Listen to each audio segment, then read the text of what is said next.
Hey, have you been thinking about buying a vacation home here in sunny South Florida that you can both rent out and then use as a vacation or a second home when it's not rented, but you're really not sure how to get started? Well, folks, you're in luck. In this video, I'm going to share with you what you need to know about turning your vacation home into an income generating rental property.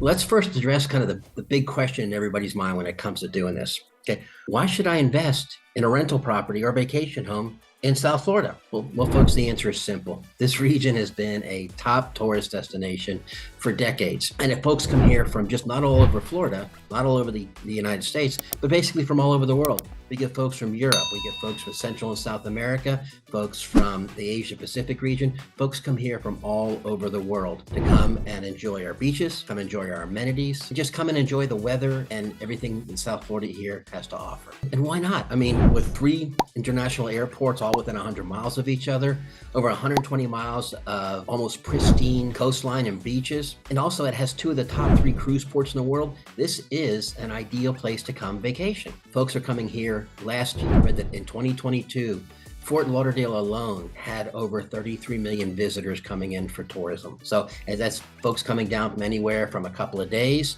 to a couple of weeks to a couple of months. So this area is a hot spot for folks coming in from all over the place. So how do we go about doing this? Okay, well, the first thing to consider is what are the first 3 rules, the first 3 laws, the first 3 edicts of real estate? It's location, location, location.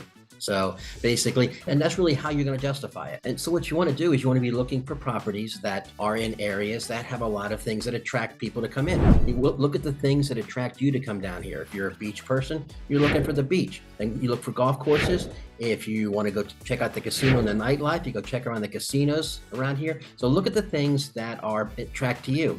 And then look at the areas around that are similar to that. For example, look at Fort Lauderdale. There are several neighborhoods in and around Fort Lauderdale that attract a variety of different folks. You can check out our videos on Fort Lauderdale to get details on those neighborhoods. But there are neighborhoods that offer a laid-back vibe, kind of like Tarpon Springs. There are neighborhoods in and around Las Olas Boulevard that have that nightlife-y type of vibe where there's shopping and there's entertainment and dinner and dancing, and you're right on the beach. If you want something that's a little more secluded, you can check out Harbordale. I mean, there's all kinds of neighborhoods in and around Fort Lauderdale. Look at Boca Raton, for example. Just a little bit, few miles north of Fort Lauderdale, you have Boca Raton.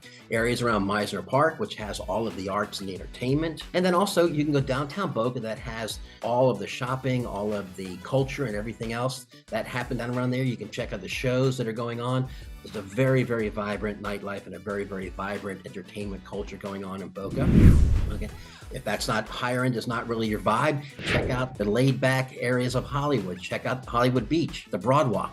It's a huge 2.5 mile long, probably 40 or 50 feet wide cement boardwalk that basically takes you up and down the beach line of Hollywood. You see everything from Margaritaville to tons and tons of restaurants like Nick's and Rocco's, and you can just relax and hang out there on the beach. You can check out the downtown Hollywood, which is kind of like a small town USA type of a feel about it. And then you can check out Hollywood Lakes for a kind of the family type atmosphere. So there's a little bit of everything for folks in Hollywood. And then you can also go check out Deerfield Beach. Check out the Blue Wave certified beach up in Deerfield Beach, one of the cleanest, one of the most pristine beaches in all of South Florida, all along the Treasure Coast. And there's all kinds of dining and dancing options and entertainment options on Deerfield Beach and Deerfield Beach Island. And you have neighborhoods like the Cove, which is a very, very nice, very, very family oriented. But if you want a little bit of privacy, some of the lots are a little bit larger, some of the homes are a little bit bigger, and you still get that nice beachy feel, but you have a lot of the amenities that you're looking for. Maybe you want a house that's fenced in for pets and for family. Maybe one that's got a private pool for you to use for your own personal enjoyment. They're all there. So folks, look at the vacations. It's a #1 goal to look at. Chances are it's a very high probability that if it's something that you're going to like and something that you would look for in a vacation area, then basically other folks will be too. Now, as I spoke earlier, if you're a beach person, then one of the things you're going to look at are the beach type or the water type amenities. Maybe you're looking to just go hang out on the beach. kind of tan your tonsils all day long like we do, or you're looking for some place where you can go fishing, do a little surfing, you can do some wind sailing, you can do jet skiing. Those are all types of amenities that you should be looking for. Remember, if they're important to you and they're interesting to you, chances are you're going to appeal to a number of other folks too. The other thing you want to look at is also from the standpoint of, what are you going to do when you've run out of beach time? Maybe you want to go head at the golf course. Maybe you want to go check out some of the wilderness areas around, some of the parklands around here. Keep in mind, just a few miles west of the Atlantic Ocean and the beaches is the Everglades, one of the world's largest natural environments that you can see anything and everything that goes on down there. You see all kinds of wildlife, all kinds of plants. There's all kinds of tours that go on. It's a great, great way to relax. It's also a very educational very educational trip for those of you that have children. Okay, I can tell you, our nephew came down a year or so ago. He was 10. He was enthralled for the entire day. He kept talking about it for days and days afterwards. Totally enthralled. There's also parkland around. There's all kinds of water parks that you can go. And keep in mind, there's also the nightlife of Miami just a few miles south. There's casinos, there's golf courses, there's all kinds of amenities around. Or if you just want to go find yourself in a nice high-rise condo where you can relax, lay by the pool, maybe have Coco the pool boy bring you some drinks every now and then, we have those kind of amenities too. So think about it again. What you would like, chances are most folks will also like it. So now let's kind of dig into some of the specifics here and some of the more serious things. Okay. One of the things that you're going to need to think about are rental regulations. Okay. It's gone are the days of where basically you would go out, you would buy your own property. You can say, you know what, it's my property. I can do whatever the heck I'd like to do with it. And I'm going to go ahead and do it. So depending upon whether you're looking at renting out a single family home, a townhouse, a condo, or a villa, each one of those different property types, they each have some of their own different regulations and legislation around it. Now, the first big piece of that is whether you're going to rent it out for a little longer term, maybe 60 days or more, or you're looking to do short term. If you're looking to do short term, folks, we've done a video on short term rentals. There's a whole bunch of things that need to be considered around short term rentals. Strongly encourage you to go take a look at our video on short term rentals. There's rules, there's regulations, there's legislations, there's licensing. Not to make it sound daunting, but it's something that's too much to cover in this particular video. That's why we did a separate one on short-term rentals. So if you're looking at rentals that are going to be a little bit longer, maybe 60 days up to 6, 7, 8 months, depending upon how much time you want to spend down here, okay, you need to look at where you are and if there are any regulations or any rules around there. Now, typically, if you're in a single-family home and there's no homeowners association, you can pretty much do whatever the heck you want. But the downside to that is you're usually a little bit shy on the amenities. You usually don't, unless you have a pool in your backyard. There's usually not a community pool because there's nobody there to support it. There's not a clubhouse or anything like that. So there's kind of a trade-off there. If you make the jump to townhomes and condos, the associations are a little bit more restrictive, but they also tend to be a lot more amenity rich. So you want to take a look at those, at your association rules and regulations and guidelines. Okay, just because you bought into a property to have it be a vacation property doesn't mean that it can automatically qualify to be a rental property. We live in an area where we've many associations, and basically they're trying to do the best that they can to make sure that everything stays clean, everything stays green, everything stays in good condition. Okay, so they have some rules and some regulations that are candidly, in my opinion, a little draconian. So the first thing you want to look at is, will your association allow rentals? Some will, some won't.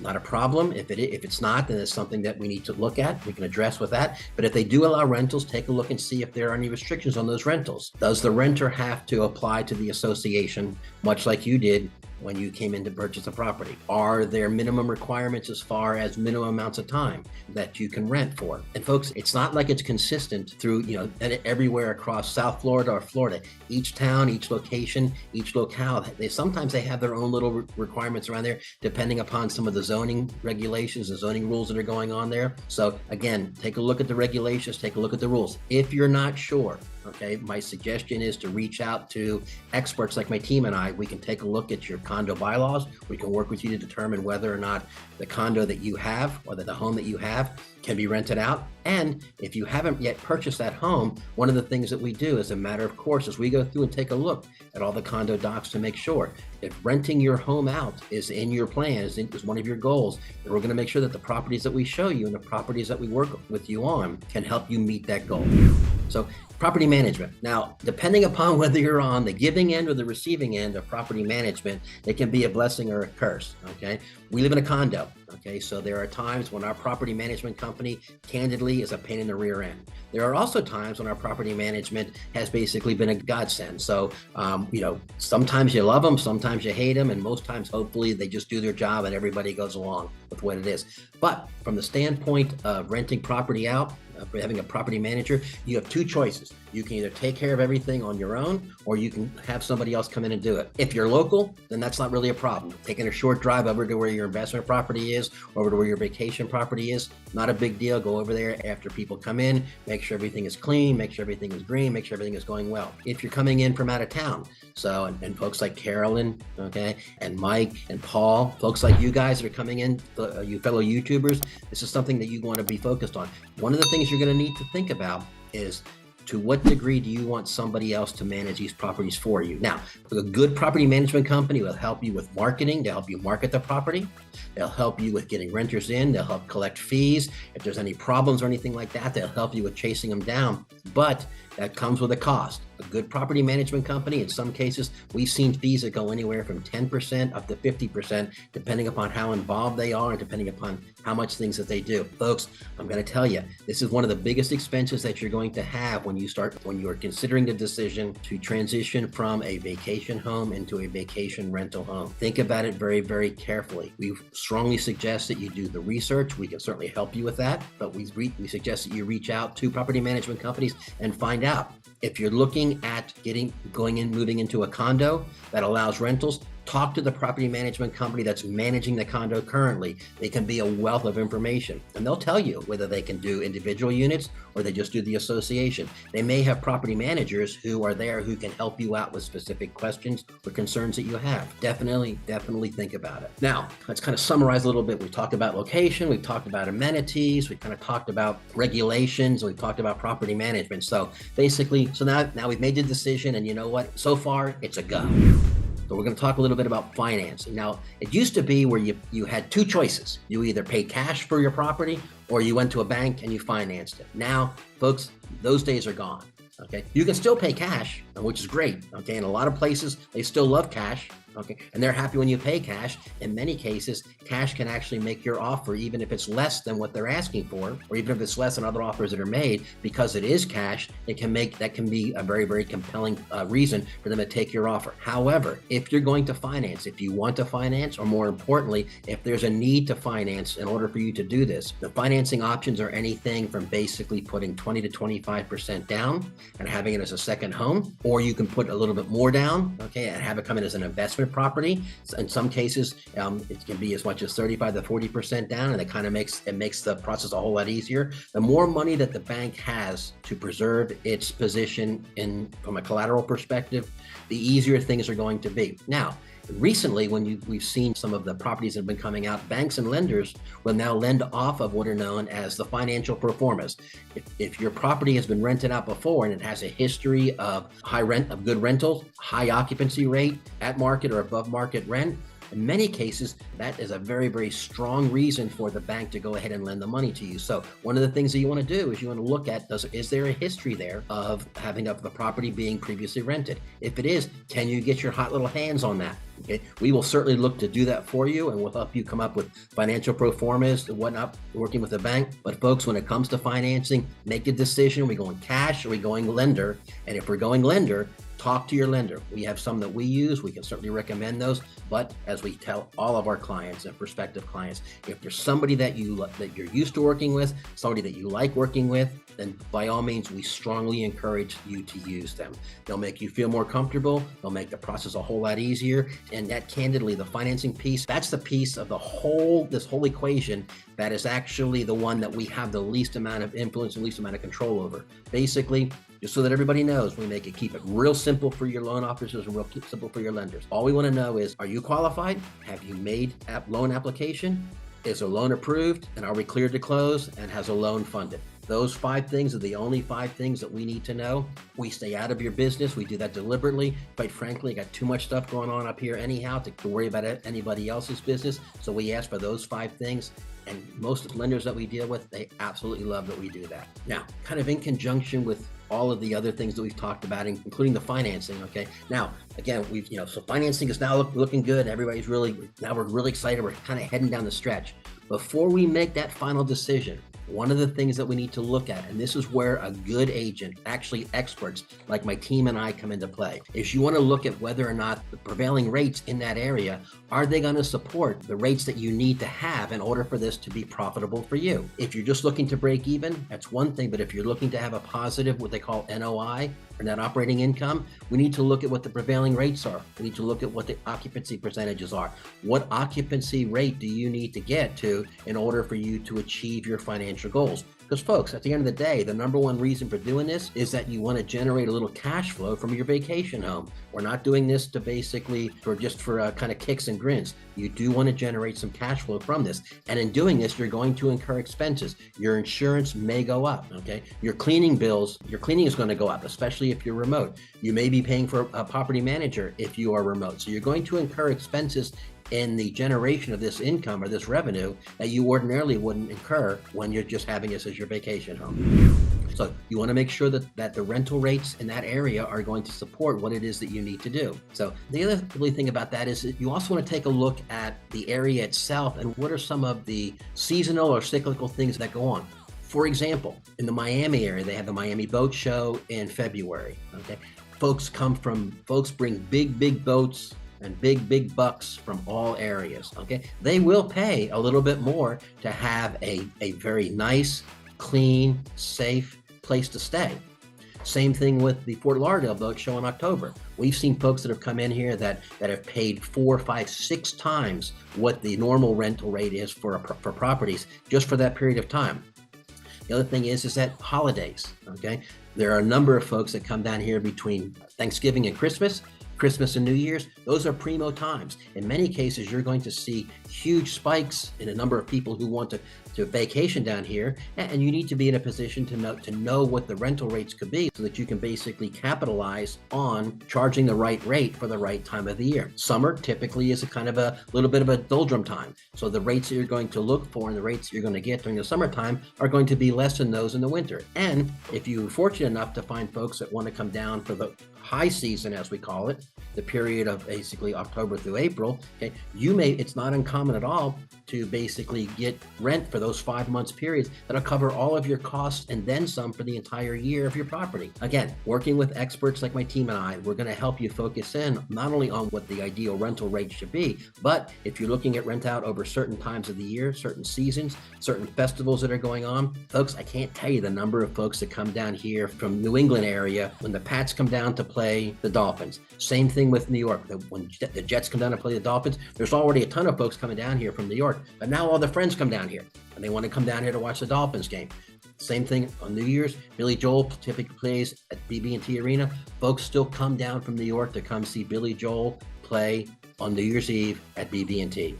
So there's all kinds of that you need to be aware of from determining what rates you should set, but when you should set those rates and what your expectations can be. Again, we talk a little bit about the prevailing rates and the market rates. The one thing that you want to look at is you also, if you're looking at doing a little bit longer term rentals, maybe you're looking at a 6-month or a 9-month rental, maybe you're just planning on coming down like some of our friends are who come down for a couple of months or even a month. So if you're looking to rent out for longer periods of time, 7 months, 8 months, 9 months, maybe even 10 months, you really want to take a look and see what the market trends are going down here. And I'm not just talking about rental rate trends. I'm talking about how's the economy going? Is the economy going strong? Are jobs becoming available? Are economic conditions conducive to people wanting to come down here? Folks, we saw a tremendous shift in how and where people want to live as a result of the pandemic. Okay, and there's a lot of folks that still like that idea of coming down down to an area like South Florida, like around Fort Lauderdale, Deerfield Beach, Pompano Beach areas, all the South Florida area, especially during the cooler or cold times when they can work remote, they can go out and do whatever they want to do. They can spend time at the beach, they can spend time playing golf, and they're only going to come down for half a year or so, okay? And so you want to take a look and make sure, because if somebody's going to come down here and work, they're still going to be needing to generate their income so that they can pay the rent, so that you can generate your income. So you want to take a look at these market trends that are going on. Now, the good news is, in what we call the Treasure Coast, which is a 120-mile stretch of South Florida that goes from West Palm Beach all the way down to Miami, the GDP of the Treasure Coast is the same as that of a number of small countries, including countries like Israel. So, I mean, it's in some of the smaller countries. I mean, it's a very strong economy. Unemployment is very, very low, and companies and organizations are moving down here on a regular basis due to things that are going on in other states in and around the country. We're seeing a huge ingress of businesses coming in from states like New York, where taxes are high, states like California, where taxes are way high, and states like Oregon and Washington, where basically they just don't like the weather anymore and they want to pay lower taxes. So we're seeing this kind of coming in there. But again, you want to take a look and make sure, because those trends are going to help determine not only who's going to be coming down, but can they pay the rates that you want them to pay to come down. So folks, there you have it. A number of things that you need to know, that you need to consider when buying a vacation property that you're contemplating turning into a rental property, with a little bit of research, a little bit of planning, okay, and a lot of input from experts like my team and I. We can help make this a much smoother, much more pleasant transaction, and hopefully put a little bit of money in your pocket. And ultimately, over time, a short period of time, maybe we can get it to the point to where that vacation property is now paid for itself over and over again, to where basically it's truly a revenue producing asset. So until next time.